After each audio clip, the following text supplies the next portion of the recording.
Assalamu alaikum, ladies and gentlemen. Assalamu alaikum, boys and girls. Welcome once again to the world-changing, mind-altering, perception-perceiving. I'll let you all just ponder on that one for a hot second. A perception-perceiving podcast that is here tonight because it is 8 o'clock on the East Coast and it is 7 o'clock in Texas because they're special with their own time zone. And everybody knows that the world just runs off of East Coast time because what other time zone in the world is there?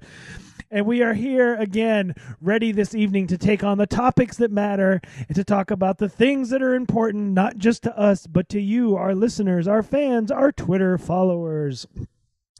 And I'm going to keep babbling, and I kind of lost my little train of thought there. So before I go on any longer, ladies and gentlemen, the hardest working imam that I know, Imam Azhar. Assalamu alaikum. Greetings of peace to all our listeners tonight. As we continue to expand our footprint, our digital footprint from Facebook to YouTube and from Google Play to iTunes and the lot, not to forget the Ben Network. We are continuing to spark dialogue and discussion wherever we go because that's exactly what we want to do. We want to create discussions and create a framework for discussions that need to happen in our world because we believe in the absence of those discussions, we're only allowing misunderstanding and misinformation to spread in our world, make our world toxic by making the minds of people toxic, and ultimately pin us against each other, when in reality that's not why Allah created this earth or us for that purpose. So, as usual, every week we have a Twitter poll, and on the Twitter poll we present certain topics of discussion that you, the audience, select, and then we, the hosts, discuss. So without further ado, Brother Carl, let us know what the topics were for this week and what the topic is that was selected by the listeners to discuss tonight, inshallah. Inshallah. Thank you for that lovely introduction. Ladies and gentlemen, you can follow us on Twitter at Venn Network. And once you follow us there on Venn Network, you will see that every Monday we post our poll, and it is a listener poll. It is for you guys. It is for the fans. It is for all of you to vote on what we're going to be talking about. What other podcast allows their topic of conversation that week to be chosen by the listeners? We do. Of course, we set confines around it, but, there it is. And so go out over to Twitter, look for Venn Network on Twitter, VENNNETWORK. And on there, make sure you follow us. And when we post these polls, vote, and you will get to pick the topic. So tonight, or Monday rather, we sent out our poll. And the options were, I stand with Ilhan. Socialism versus communism. What's the deal with? And if you don't know, the what's the deal with is one of my favorite personal topics because I just love throwing it out there. It's kind of a grab bag, however we're feeling that day. And you guys voted, and you have given us our topic for the week. And as you can see on the screen right now, you chose hashtag I stand with Ilhan. So there it is. That is our topic this week. We'll take that away. And so let's address the hashtag I stand with Ilhan, why it exists, why it needs to exist, and why you should care that it exists. Imam Azhar. So, everyone, tonight we are picking a hot topic, a very tense topic of discussion, which is, in my words, plaguing our nation tonight. I'm saying the word plaguing because it's a discussion that has taken a lot of attention, a lot of energy, a lot of emotions, and it is being used as a tool on both ends. And I say that as a person who comes to you as someone who is trying to seek a solution in everything that we see happening in our world, not to exacerbate those problems. But before I give you my 2 cents, and tonight we want and we really need you as our listeners to engage with us, to text us, to email us, to post something in the live chat below on this YouTube live stream and tell us your thoughts about this, because emotions are raw. It's so raw that even the president is continuing to apply pressure. Congress is trying to pass a bill. The Democrats are working on that back door, behind closed doors, sorry. And something is expected to emerge on Thursday. But what is the story all about? Before Carl enlightens us on this story, I want to tell you all that it's interesting. Every week we have "What's the Deal With" on our Twitter poll, and no one votes for it, Carl. That's kind of frustrating. So you can maybe write, I select "What's the Deal With." You can kind of vote on that, and maybe text or comment below on that tweet what you want to talk about. But that's another topic for another day. Carl, who is Ilhan Omar? What is going on with Ilhan Omar that the president, Congress, the Democrats, the Republicans, everyone, including the Muslim community, the Jewish community, and other minority communities, are involved in a heated discussion? Can you enlighten us tonight, please? So I will bring you up to speed as best I can for what I have. So Ilhan Omar is a congresswoman out of Minnesota, and probably about 4 weeks ago-ish, she posted a comment that was taken as anti-Semitic, and I'm not going to touch that, because no matter how you look, I know it was directed at I believe it's AIPAC, and depending on how you look at it, it could have been anti-Semitic, maybe it wasn't, I don't know, whatever, not going to go there. And she dealt with a lot of backlash from that, and she ended up getting punished, and she had to apologize and the whole 9 yards. And then this last Saturday or Sunday, she made some more comments that are considered to be anti-Semitic, and they're saying now that they want her off the Foreign Exchange Commission and they want her to step out. I've seen tweets calling for her to be deported. I've seen tweets where they're saying that she needs to go to jail. I've seen tweets that two of my favorite trolls in the universe that I hate with a passion, which are going to be Laura Loomer and Jacob Wall, just two utterly just pieces of human garbage, to be honest with you. They're saying that she married her brother, and so she created fraud by bringing him in, and so she shouldn't even be here, having her citizenship revoked.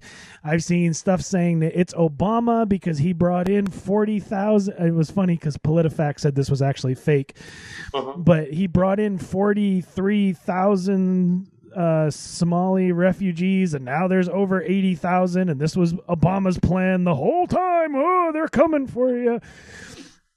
And it's just ridiculous.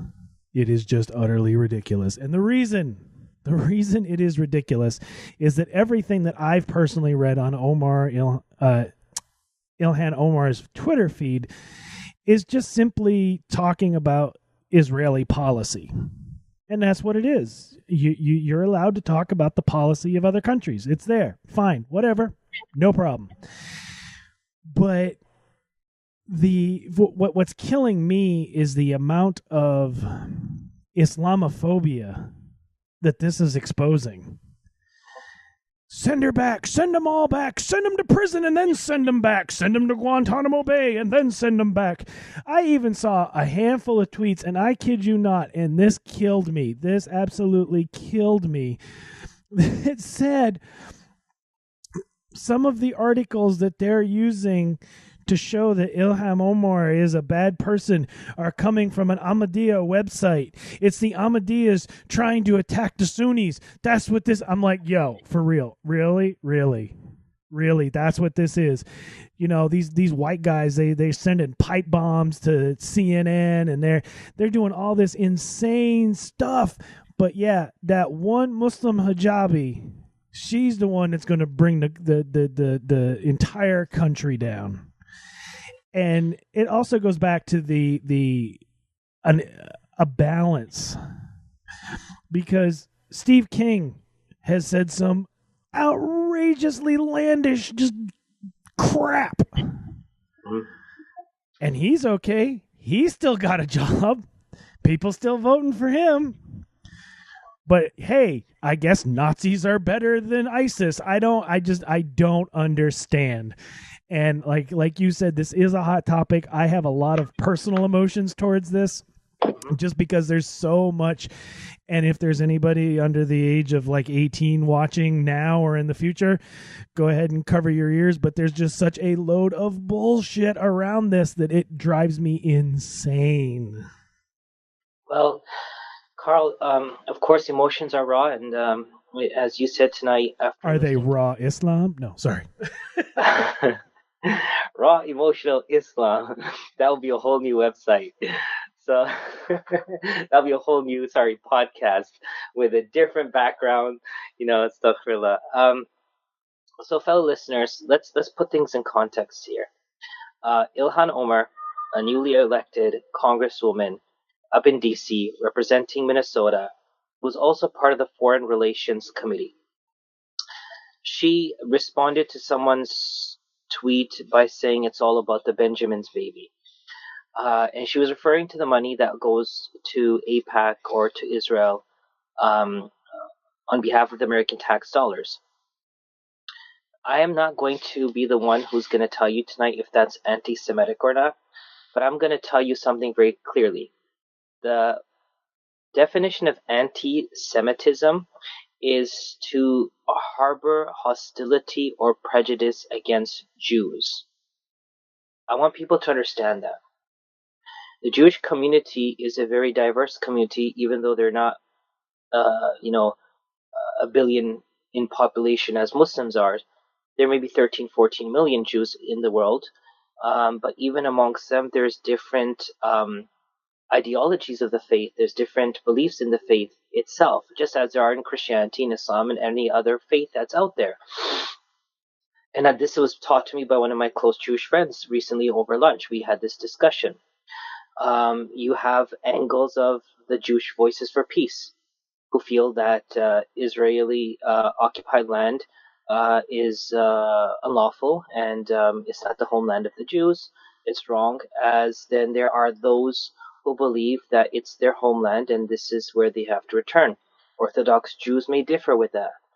I'm not here to speak on behalf of the Jewish community tonight, but I want to clarify a few things. And I'm not here saying I'm standing with Ilhan Omar or I'm standing against her. I'm here tonight to talk about what we're seeing happening in our nation because of her tweet. Anti-Semitism is harboring prejudice or hatred towards Jews. The first question that would be asked is, do Muslims, by default, harbor hostility or prejudice against Jews? I want you to understand that from the context of Islam and not from a Muslim. Because But wait, doesn't the Quran say that we're supposed to kill them all where we find them? wasn't that like the first revelation that came down, that go find all the Jews and kill them? Like, come on, that's what people think. The laws of the Quran that said to kill the mushrikeen, the idolaters, or the enemies, or whoever the Quran told to kill, which could be a discussion on another day, and that could be part of our poll because that will take up the entire discussion. It was in context with enemies who were coming to invade them and to destroy them. That's when Allah revealed the verses that you will kill each one of them because they have now come to you seeking that war, seeking that harm, and you need to defend yourself. May it be killing them or imprisoning them, that's what's going to happen. Topic for another day.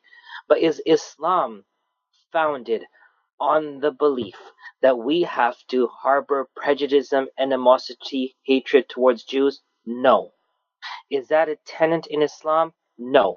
Do we hate anyone in Islam? No. If you don't believe me, take it to the bank. Don't let Fox News or certain Muslims who actually articulate that and say that they're calling for jihad or the killing of the Jews to make you believe that. They may be speaking from whichever mouth that they have, but they're not speaking for Islam. I just want to clarify that. But Islam, wait. While we're not supposed to kill anyone and we don't hate anyone, we do harbor a little bit of animosity for the person who invented breakfast hummus, because that's just not right. now, see, you just ruined my inclination towards hummus. I never loved hummus for the longest time. Due to my health, I just started hummus. Matter of fact, last night I ate a small cup of hummus for dinner because it was so late. And now you talk about breakfast hummus. It's like eating porridge in the morning. It's hummus not. See, you just turned me off of hummus right there. So, uh, another hummus company just lost another customer. Thank you, Carl, for that. We applaud you. This show is brought to you by Carl's Breakfast Hummus. I don't know where that came from. So, anti-Semitism, anti-Semites. Now, people, I was this afternoon in a program alongside a Jewish rabbi, and he explained to a delegation of German students that were here tonight about the difference between being anti-Semite or anti-Semitic and anti-Semitism. Anti-Semitism is more institutionalized. In Islam, there's no anti-Semitism, nor is there any support to be anti-Semite or anti-Semitic. If you want to understand the vocabulary, please check it up. Nevertheless, moving on, she made a comment based on her position of what she feels is a problem with our country and how it functions. She has a voice. She's in a position. Is it right or wrong? I'm no one to say because that's not my position. I can't tell Elon Musk how he's running Tesla and if I think it's right or wrong. It's none of my business because it's his company, how he's running it. That's his business. How our elected officials run our country or address issues are to serve us for the betterment of the country. Their goal is to look out for the betterment of this country. And to me, it's treasonous when people will not look out for the betterment of this country. Rather, they'll use this country to harm this country and its people. Well, I'm not going to talk about this world, but that's why there's a day of judgment. Allah will hold anyone and everyone who violates trust and misuses and abuses resources of the people for the common welfare and the goodness of the people. It's going to come back to haunt them, and unfortunately, that's the reality.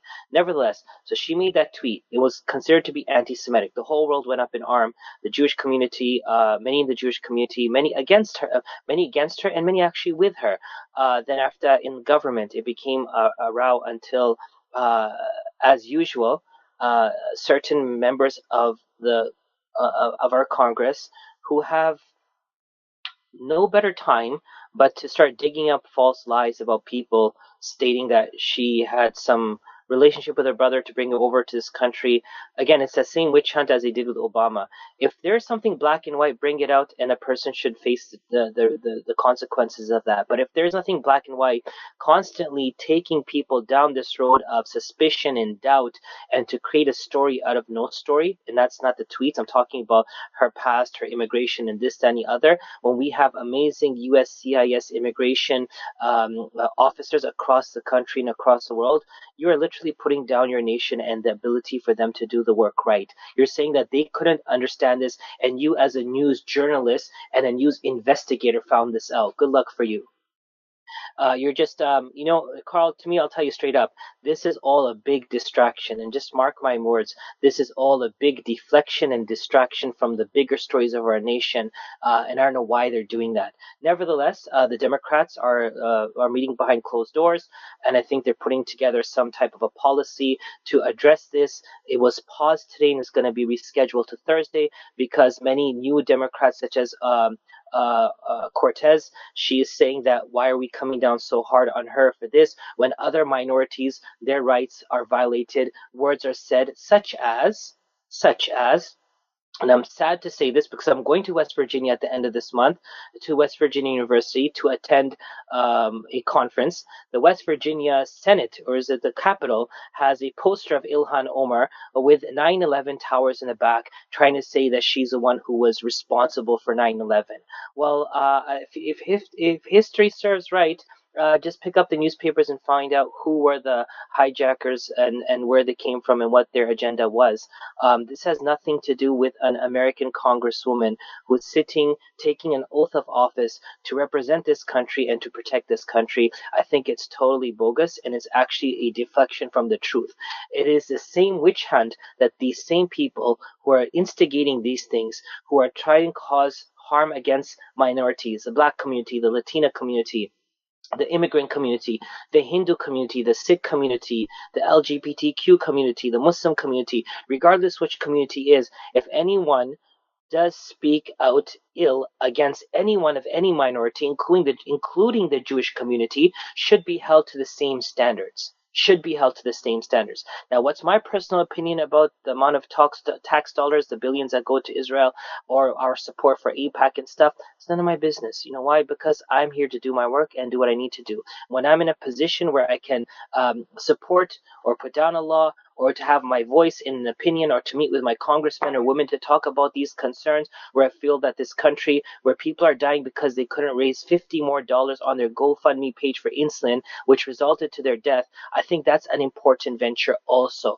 When children cannot learn how to read at the grade 7 level, that's important also. When people are going hungry in a nation where food is plenty, that's a concern also. So when we're talking about this type of foul play that we're pointing her out for, but we let others slide in the same position and higher position because we think it's okay for them to do so. This double standard in Islam is called hypocrisy, and it's something that Allah in the Quran teaches us Muslims, that hypocrisy is a worst state and condition that you could be in your life. So just to make that point clear, two more things. She apologized. She apologized for her tweets. She backtracked on her words. She said she was sorry, and she's receiving death threats. And people are actually applauding the fact that she's getting death threats. Now I ask you, if to you someone isn't American because of the color of their skin, let's eliminate them from the map of America. They're not American because they're not rich enough. Let's eliminate them from America.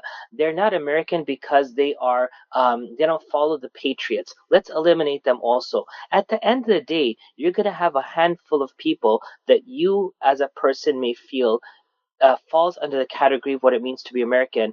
You may be the most un-American person out there, because it is not acceptable for someone in your home. America is our home. We are one family. For someone to be threatened with death and that we stand back, laugh, ridicule, and promote that, this is totally unacceptable. This is not the nation that we are, and this is not the people who we are.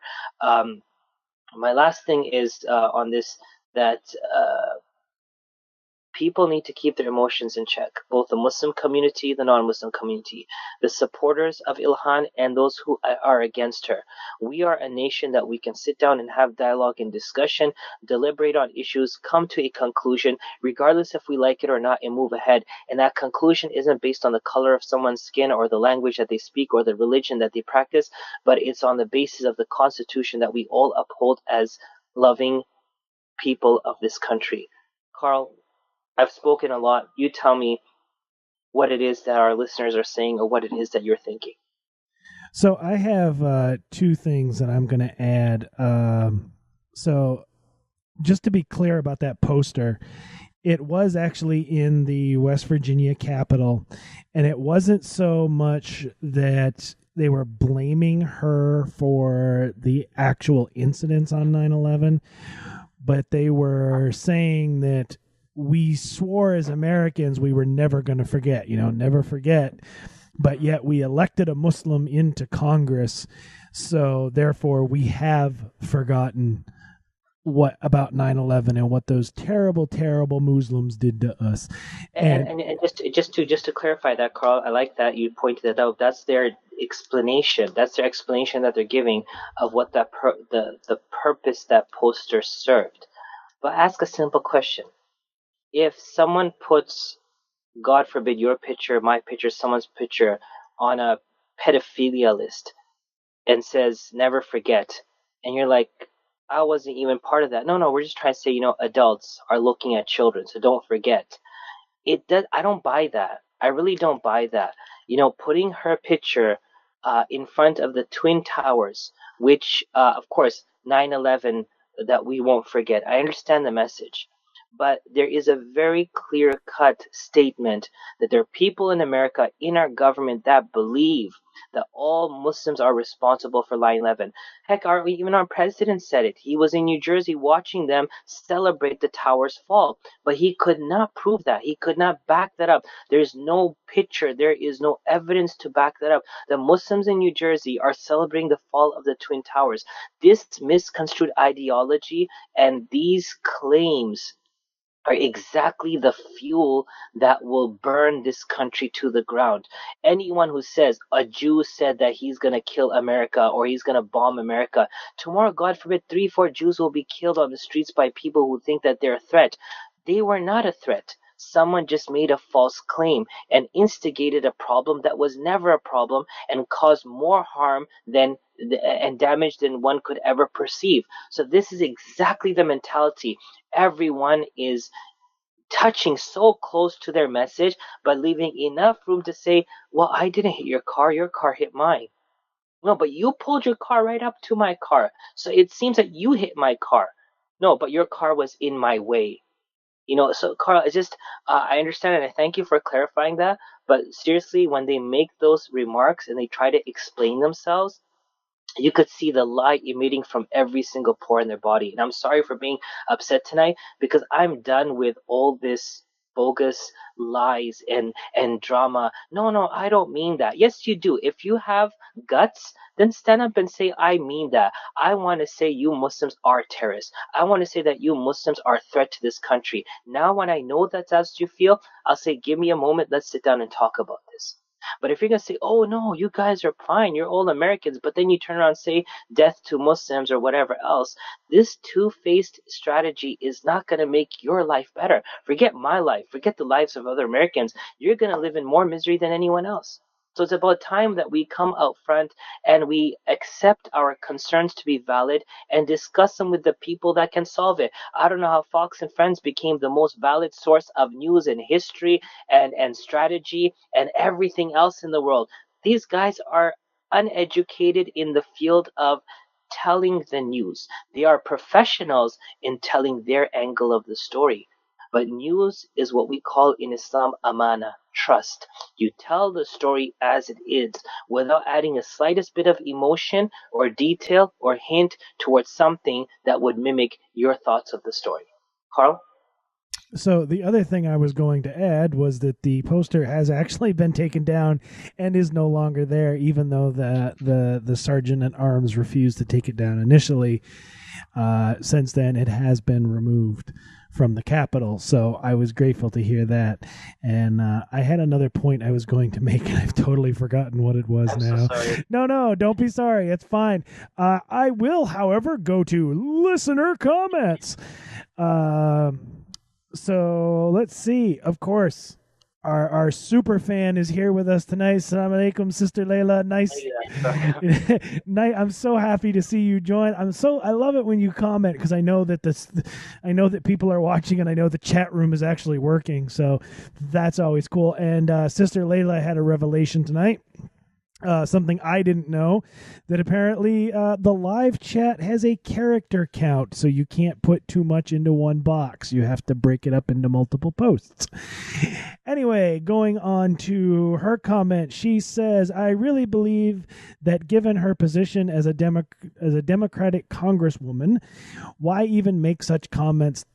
Unfortunately, she's still being viewed as a minority and as an immigrant, and also as a Muslim. In this aspect, I think she should have been more mindful of her comments, because what are the consequences? Her position being revoked will be at risk, and will it all be worth just these silly little comments?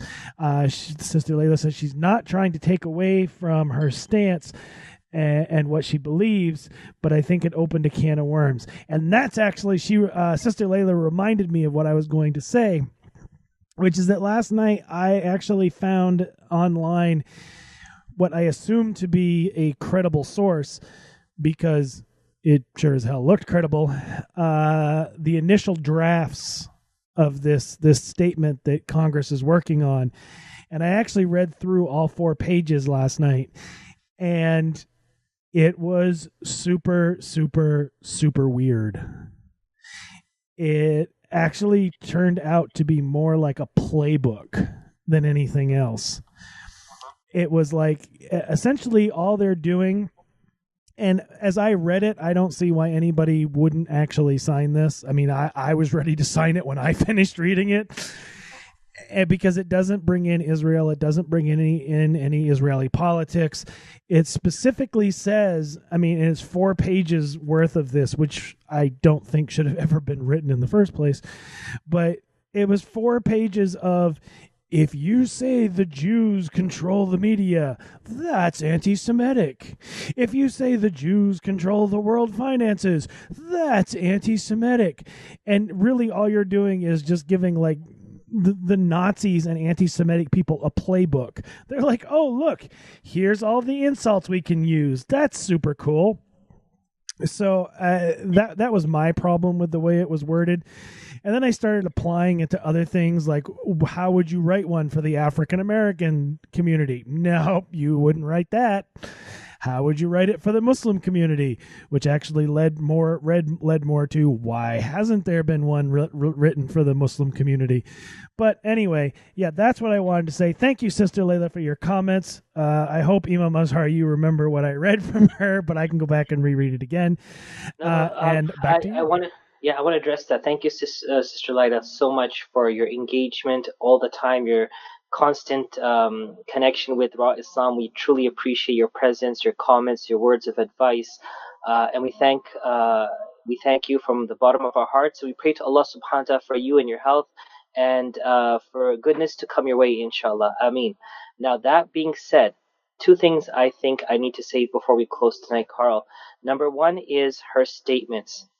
I agree with you, Sister Layla, that just getting into Congress as a Muslim wearing hijab, people's eyes are on you like a hawk on a mouse. It's a very tense time. There were other more important issues that needed to be discussed and for credibility to be built. I know the APAC conference was around the corner, and I think it's still going on, and it is what it is, but emotions are the one thing Islam teaches us to control. And unfortunately, sometimes emotions are not controlled, especially when it comes to the Palestine-Israeli conflict. Now, Carl, I'll ask you a very simple question. It's concerning what's happening in Palestine-Israel, but it's equally concerning what's happening in Syria, what happened in Iraq, what happened in Afghanistan, what's happening in Yemen, what's happening in Burma, what's happening in Philippines. There's so many places of concern, but the Muslim community, for some reason, and I'm going to be very open about this, for some reason, are more invested in the Jerusalem issue than they are in any other issue. Because, truth be told, yes, I know Masjid Aqsa is one of our directions of prayer. It is a home of many prophets. It's a land of blessings. There's no doubt about that. I'm not going to undermine that. But the position that we hold of humane treatment, of peace and prosperity for all of humanity is something that is applicable in all these scenarios, not just that one scenario. So when she made her comments, it's about the Benjamin's baby, I think she got carried away, personally, with this issue. And you know why, Carl? Because many of the people who are rubbing shoulders now with Ilhan Omar and who's the other one? AOC. Sorry? AOC. No, not Cortez. The other Muslim from Michigan. Talib. So the reason a lot of, and if you watch closely, a lot of these Muslim advocates and activists and political strategists or political engagers are kind of rubbing shoulders with the 2 of them, because I don't know, I'm not going to say why, but I'm sure they whisper into her ear the things that she needs to talk about, the things that she needs to address. So I'm sure, and I'm confident, some of that did play into it. So these were comments that could have been prevented. It was issues that could have been let to slide for this year, next year, because there's many other important issues here in America that we need to talk about. FEMA has just lost most of its funding because the government's taken it away. Most of FEMA's funds don't go to the people who need it. There's a lot of issues. Mexico Beach, Florida is no longer going to be inhabitable. Many people have left because of the destruction caused by the hurricane. Food stamps, insecurity, social security. There's so many things happening. These are things that need to be talked about. So I feel, yes, her comments were too premature. Number two, and my final thing, Carl, unless there's closing remarks, is I don't know why. I don't know why the Muslims, especially the more liberal-minded Muslims, are banking on the Democrats. The Democrats are not there to help you. I'm sorry to say that. The Democrats are not there to help you. And if you think that the Republicans are your enemy and the Democrats are your friend, then I apologize. You're in for a great level of not rude awakening. Disappointment. You're in for a lot of disappointment, and I'll tell you why. Because at the end of the day, everyone who's working towards something has their agenda, and you're not going to be front and center of their agenda. The Democratic Party isn't clean. Just because there's two Muslims there doesn't mean that they're clean. Their hands are clean, their attitude is clean, their vision is clean. It's murky. And you should know that from the time of what they did with Bernie Sanders, it was clear cut. It came out that there was a lot of conspiracy within House. There was a lot of unprofessional conduct that occurred within the Democratic Party. So when I said that to some Democratic-minded Muslims, some of them unfriended me, which I'm totally fine with. I'm okay with that. But I have to tell you, this is not where our eggs should go. The baskets where our eggs should go is with the Republicans, with the Democrats, with the individuals who are working towards a better America, regardless of their party affiliation, regardless of their religion, regardless of their culture, regardless of their background. Doesn't matter if they are fourth generation American white, or if they are third generation American black, or they are natives of this land, or they are Hispanics who immigrated into this land, or their parents immigrated into this land. There is a need to work with people working for America and not to be blinded by party affiliation or color. And with that, I'm going to give it back to you, Carl. I see that we have gone long this evening, so I'll just start wrapping it up here. I want to thank everybody that joined us on YouTube this evening. I want to thank everybody that has watched, will watch. If you're watching this for the first time, make sure you click that subscribe button, and when you click the subscribe button, make sure you click the little bell next to it so that when we do this live, you get the alerts on your phone. Hey, we should watch this. Sister Layla, thank you for your comments. Thank you for all of those that will leave comments in the future. We really appreciate it.